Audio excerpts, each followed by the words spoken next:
everything used in my work I've found on beaches. Some of it I've found myself, or I do have a team of beachcombers across the planet who also send me materials, much to my boyfriend's horror. Whenever there's a knock at the door, another parcel's arrived full of junk from some far-flung shore. But what I do is all of these materials I bring together and I weave tapestries with them.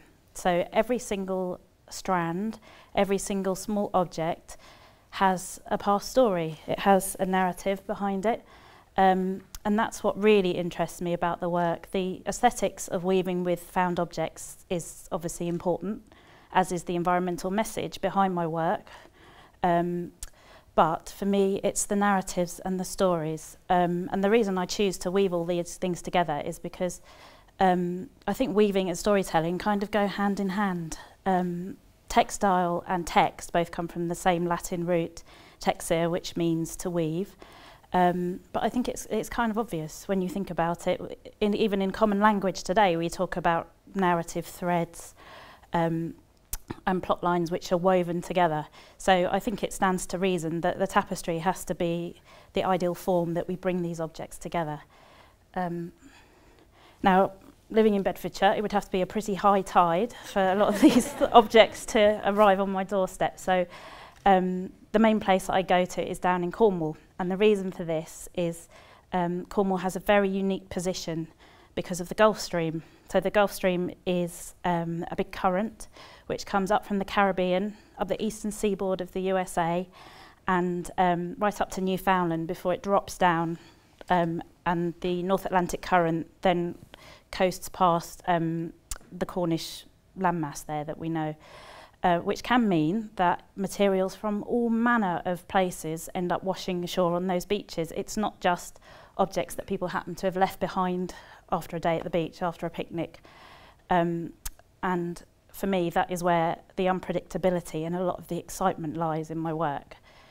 So thinking in terms of design, you might wonder, how on earth can I possibly design when I'm working with such unknowns? You think that to design something is an idea that you might have a plan, or you might have some sense of an expected outcome. To a certain extent I do, because I know that I'm going to be weaving, but I like to leave that element of chance open in my work, because it's that unpredictability that is really at the heart of what I do.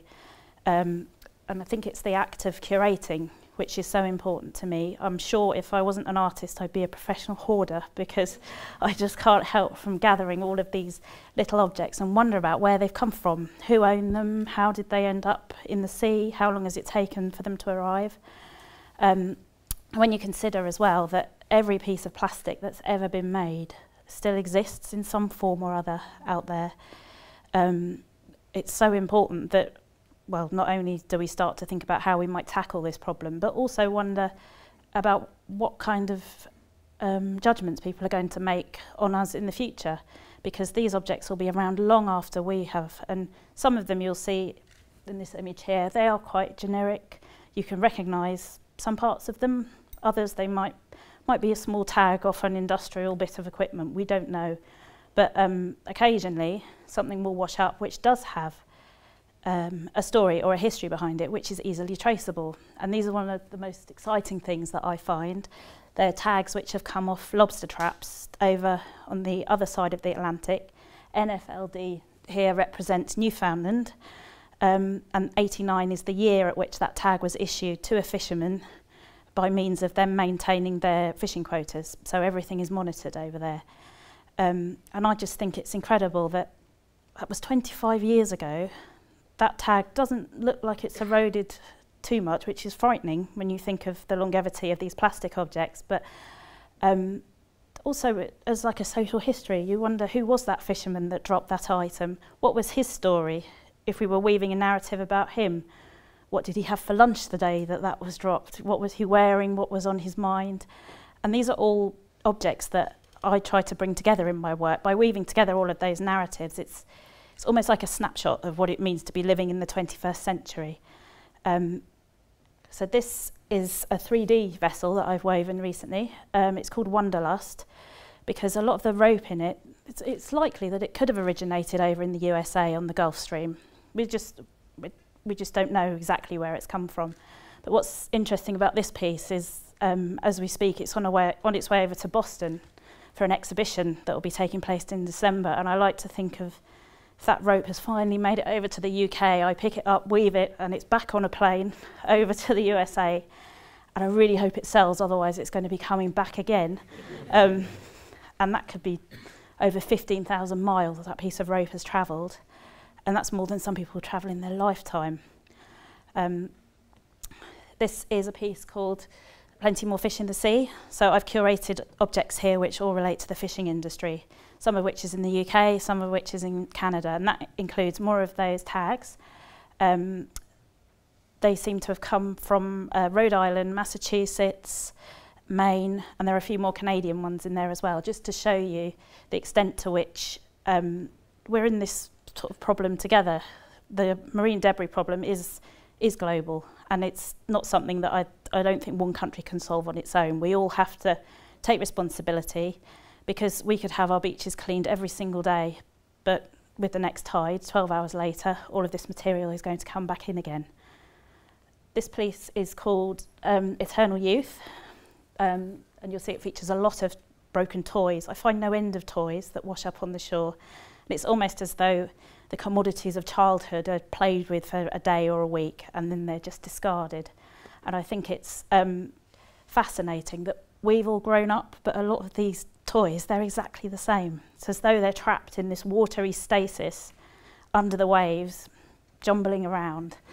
We're getting older and older, but they're still there. They're still like a snapshot of this plastic-obsessed community that we're part of.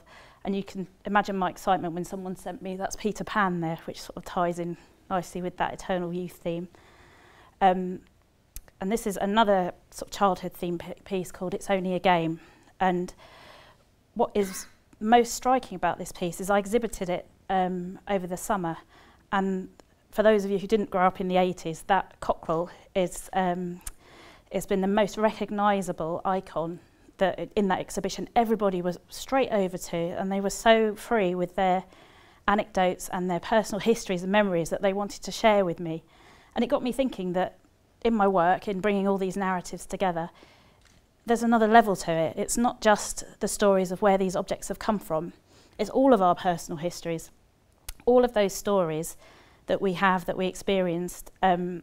I'm sure many of you here probably collected those and put them on your bike spokes, swap them and have memories that you might want to share. But got me thinking that yes, these plastic objects will be around for a long, long time, but what's going to happen to those stories?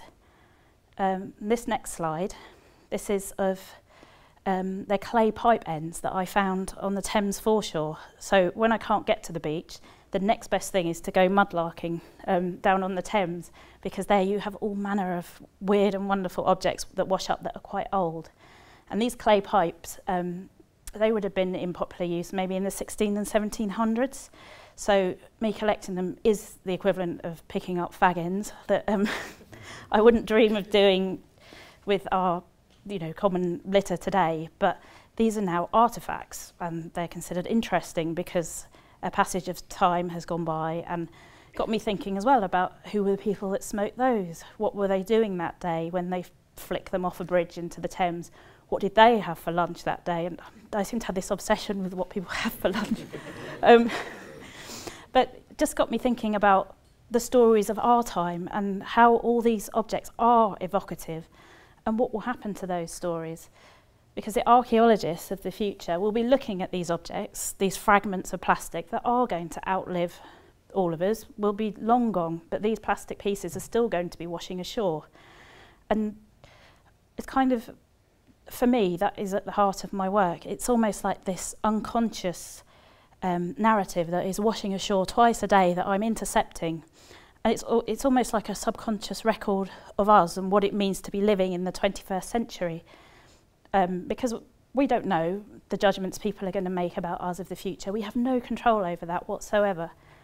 So my message would be, as you're designing, think about the footprints, think about the ways in which your work and your creativity is going to leave that mark, but also share your stories and think about your own narrative and your own tapestries that you're weaving now, because I think in a world where everything is so certain.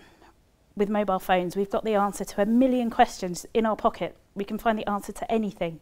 But it's that excitement and that unpredictability that, for me, means there's still a little bit of magic left in the world. Thank you.